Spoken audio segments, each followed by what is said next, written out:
Big boss ಮನೆಯಲ್ಲಿ ಸಂಬಂಧಗಳ ಬೆಲೆ ಗೊತ್ತಾಗುತ್ತೆ, ಅನ್ನದ ಬೆಲೆ ಗೊತ್ತಾಗುತ್ತೆ, ಕೆಲವು ಬೆಲೆ ಗೊತ್ತಾಗುತ್ತೆ ಅಂತ ಹೇಳ್ತಾರೆ.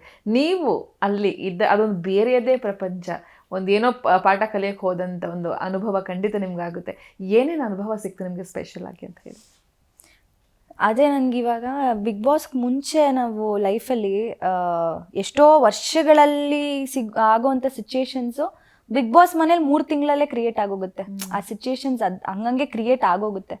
ಸೊ ಬಿಗ್ ಬಾಸ್ಗೆ ಮುಂಚೆನೂ ನಾನು ಏನೇನು ಫೇಸ್ ಮಾಡಿರ್ತೀವಿ ಲೈಫಲ್ಲಿ, ಅದೇ ಅಲ್ಲಿ 3 ಮಂತ್ಸಲ್ಲಿ ನಾವು ಫೇಸ್ ಮಾಡಿರ್ತೀವಿ.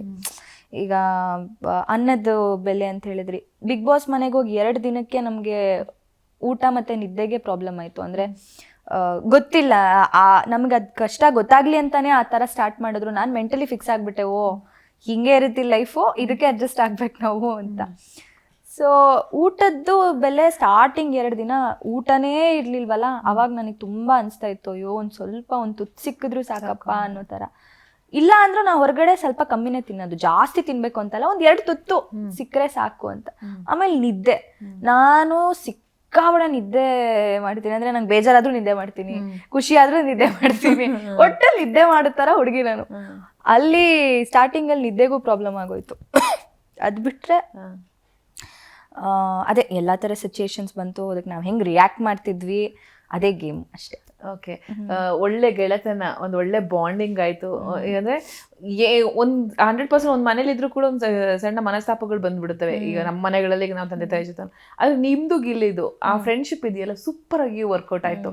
ಕೊನೆ ತನಕ ನೀವು ಅದಂಗೇ ಮೇಂಟೈನ್ ಮಾಡಿದ್ರಿ. ಅದ್ರ ಬಗ್ಗೆ ಹೇಳೋದಾದ್ರೆ ಹೇಗೆ ಸಾಧ್ಯ ಅದು ಅಂತ ಹೇಳಿ? ಅದೇ ಫ್ರೆಂಡ್ಶಿಪ್ಪು 2 ಕಡೆಯಿಂದನೂ ಹಂಗೆ ಇರಬೇಕು.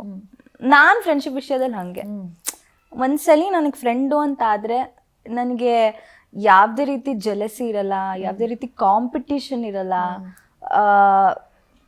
ಜಸ್ಟ್ ಐ ಬಿ ಟ್ರಾನ್ಸ್ಪರೆಂಟ್, ಹಿಂಗೆ ಹಂಗಂದ್ರೆ ಹಂಗೆ ಐ ಬಿ ಡೈರೆಕ್ಟ್. ಗಿಲ್ಲಿನೂ ಹಂಗೆ ಇದ್ದ, ಏನೇ ಇದ್ರೂ ಡೈರೆಕ್ಟ್ ಆಗಿ ಹೇಳ್ತಿದ್ದ. ಆ್ಯಂಡ್ ಅವನಿಗೂ ಯಾವುದೇ ರೀತಿ ಯಾವುದೊಂದು ಕಾಂಪಿಟೇಷನು, ಜೆಲಸಿ ಆ ಥರದ್ದು ಯಾವುದೂ ಇರಲಿಲ್ಲ. ಸೊ ಹಾಗಾಗಿ ಅದು ಚೆನ್ನಾಗಿ ಕಾಣಿಸ್ತು ಅಂತ. ಓಕೆ,